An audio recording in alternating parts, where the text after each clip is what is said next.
నమస్కారం. తీర్థయాత్ర కార్యక్రమానికి స్వాగతం.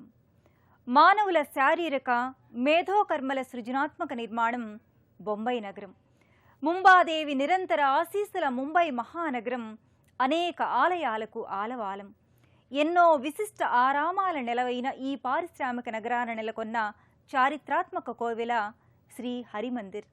ముంబైలోని సియోన్ చెంబూర్ నుంచి వడాల మాతుంగా ప్రాంతానికి వెళితే దర్శనీయమయ్యే దేవాలయమిది.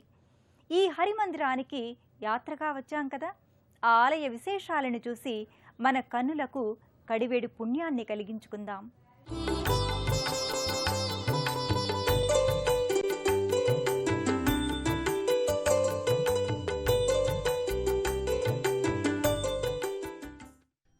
శ్రమజీవుల స్వేదధారల అభిషేకంతో నిర్మితమైన ఆకాశహర్మ్యాల పారిశ్రామికవాడల మహానగరం ముంబై.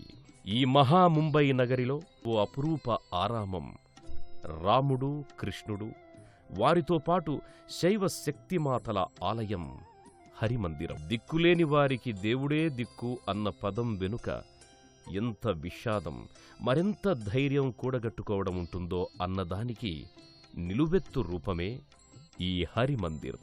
ప్రాణాలరచేత పట్టుకొని, ఆకలిని కడుపులో పొదుపుకొని, పట్టెడన్నం కోసం పాకిస్తాన్ నుంచి భరత భూభాగపు ముంబైకి కాలినడకన వచ్చిన పంజాబీ ప్రవాసితుల భక్తి విశ్వాసాలతో నిలబడ్డ ఈ మందిరం హరిమందిరం.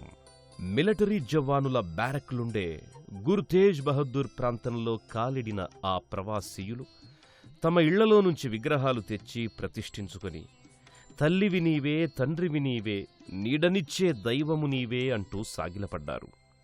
కొద్ది రోజులకే శ్రీ సనాతన ధరం సభగా ఏర్పడి మరింత సుందరమైన ఆరామంగా తీర్చిదిద్దారు.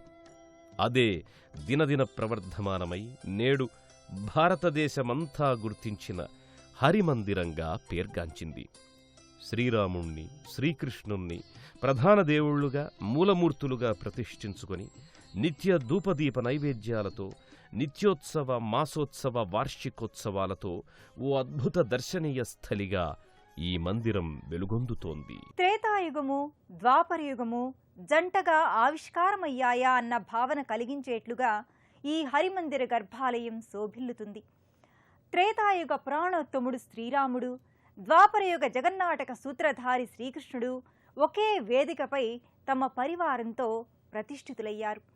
ఆ అపురూప దర్శనం చూడగలగడం జన్మ జన్మల పుణ్యఫలమే. మరి ఈ హరిమందిర గర్భాలయంలో శ్రీరామకృష్ణులిరువురూ తమ తమ పరివార సమేతంగా కొలువై నిండైన దర్శనాన్ని అనుగ్రహిస్తున్నారు.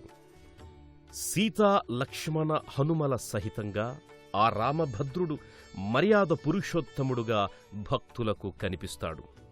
ఆ లోకాభిరాముని కళ్లల్లో వాత్సల్యం, అభయమిచ్చే చేతిలో కారుణ్యం దర్శించవచ్చిన భక్తులపై ప్రసరిస్తాయి.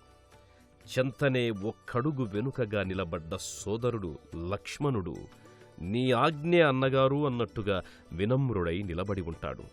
పరమసాధ్వీమణి సీతమ్మ వాత్సల్యం, ప్రేమ, అనురాగం, ఇలా ఎన్ని పర్యాయ పదాలుంటే అన్ని పదాలు కలబోసి మూసపోసినట్లు నిండైన కరుణామయిగా రాముని చెంతనే అభయముద్రతో ఉంటుంది.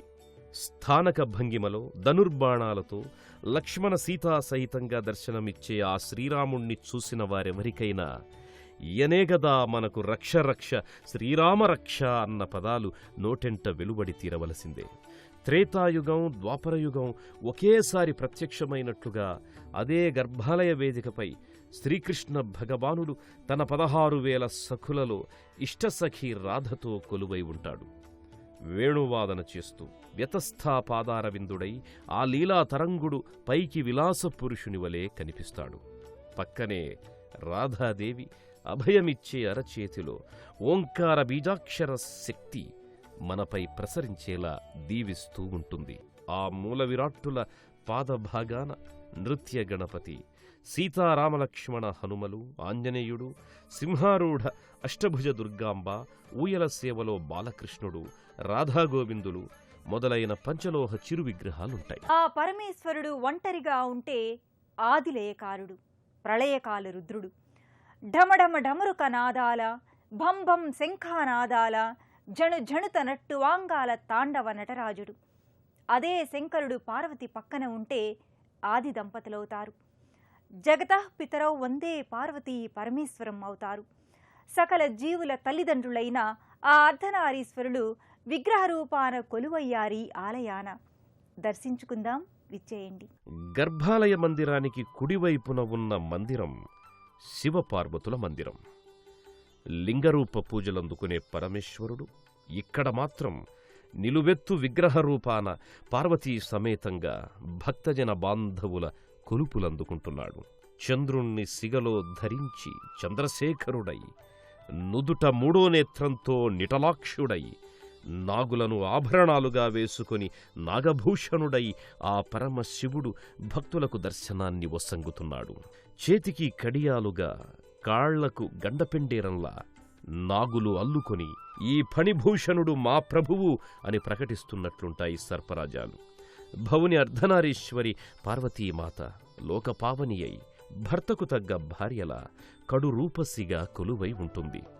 ఆ ఆది దంపతులను విగ్రహరూపాన అర్చించుకునే అపురూప అవకాశం భక్తులకు ఈ ఆలయంలో కలుగుతుంది.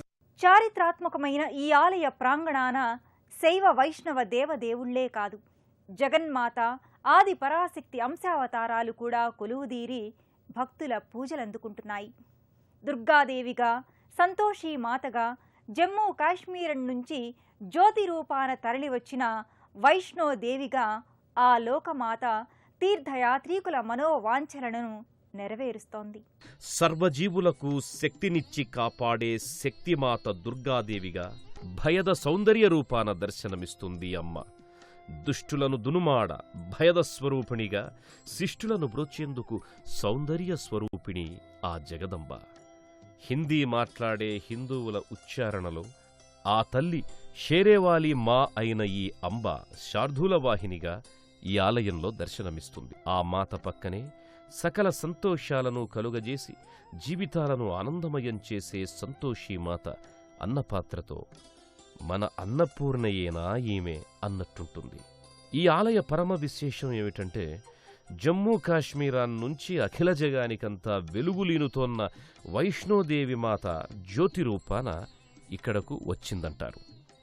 ఆమె అఖండ జ్యోతి దర్శనం ఈ ఆలయ సందర్శకుల పాలిట వరం. ప్రతి మంగళవారం ఈ జ్యోతి దర్శనానికి ముంబై మహానగరంలో ఏ మూలనున్నా ఈ సమాజ్ సభ్యులు తండోపతండాలుగా విచ్చేస్తారు. అద్దాలు బిగించిన పంచలోహపు చిరుమందిరంలో వైష్ణోదేవి అఖండ జ్యోతి జ్వజ్వల్యమానమై వెలుగొందుతుంటుంది. అరేబియా సముద్ర తీరాన అవతరించిన ఈ ఆరామం దైవ దర్శనాలే కాదు, అపారమైన పురాణ గాథలను, ప్రసిద్ధ వృత్తాంతాలను శిల్పలిపిలో చెబుతున్నాయా అన్నంతగా కళ్ల ముందు ఆవిష్కరిస్తాయి. ఈ హరిమందిరం ఆవరణ పరమ పవిత్ర దేవతా విగ్రహాలతో, సుందరమైన కట్టడాలతో ఆధ్యాత్మికతనే కాక ఆహ్లాదకరాన్ని కూడా పంచుతుంది. భారతదేశానికి పశ్చిమ దిక్కున అలలు అలలై ఎగసిపడే అరేబియా సముద్ర తరంగాలు ఈ హరిమందిరం కనబడుతుందేమో చూద్దాం అన్నట్లు ఎగసెగసి పడుతుంటాయి. ఆ సముద్ర జలాలపై తేలియాడే నావలపై వలలతో చేపలు పట్టే జాలర్లుండే కొల్లివాడ దాపుననే ఈ హరిమందిరం ఉంది. గీతా భవన్గా కూడా పిలిచే ఈ మందిరం సనాతన ధర్మసభ వారి నిర్వహణలో దినదిన ప్రవర్ధమానమవుతూ వచ్చింది. ప్రవేశద్వారంపై ఉన్న పలు లతా తోరణాలపై ద్వారపాలకులు నమస్కారముద్రలో స్వాగతం పలుకుతుంటారు. ఆ స్వాగత ద్వారం పక్కనే తెల్లని పానవట్టంపై ఓ నల్లని శివలింగం నంది, విఘ్నేశ్వర, పార్వతి, బ్రహ్మదేవాదులు అర్చిస్తున్నట్లుగా ఉంటుంది. గర్భాలయానికి ఇరువైపులా కుడి ఎడమల కుడ్యమందిరాలలో గణపతి ఒకవైపు, ఆంజనేయుడు మరోవైపు ప్రతిమారూపులై ఉంటారు. గర్భాలయాల గోడలకు వరుసగా ఉండే శిల్ప సముదాయాలు అద్భుతమైన రామాయణ గాథను కళ్లకు కట్టినట్లు శిల్పలిపిలో చెబుతుంటాయి. ఎర్రని వస్త్రాలంకరణలో హంసవాహిని అయిన శారదామాత ఓ చిరు అద్దాల మందిరంలో ఉంటుంది. మొసలిపై స్థానక భంగిమలో ఉన్న మాత యమున చిరు విగ్రహం, గంగామాత విగ్రహాలు సందర్శకులను విశేషంగా ఆకర్షిస్తాయి. త్రిముఖ గాయత్రీమాత కూడా ఈ ఆలయ ఆవరణలో ఆరాధ్య దైవంలా కొలువుదీరి భక్తుల పూజలందుకుంటోంది. గర్భాలయ తలుపులపై కృష్ణలీలలు రేకుతాపడపు చిత్రాలుగా అమరి ఉంటాయి. ధవళకాంతుల వస్త్రాలను ధరించిన అర్చక స్వాముల చేతిలో పంచకళికల హారతి జ్వలిస్తూ ఆలయ ఆగమం ప్రకారం ప్రతి దేవునికి హారతి నీరాజన సేవ చేసి ఆ హారతిని భక్తులకు అందజేస్తారు. ఈ ఆలయ సందర్శనానికి వచ్చి హరి ఓం అంటే విష్ణు దేవదేవుళ్ళు, హరహర మహాదేవ అంటే శైవదేవుళ్ళు, అంబా జగదంబ అంటే శక్తిమాతలు తమ అపార కరుణను మనపై ప్రసరింపజేస్తారు. ఎంతో దూరతీరం నుంచి వచ్చి ఈ ఆలయాన్ని, ఇంతమంది దేవుళ్లను నెలకొల్పిన వారికింత చల్లని నీడను, చక్కని జీవితాలను ఇచ్చిన ఆ భగవంతుడు మనల్ని కూడా దీవిస్తాడని ఆశిద్దాం.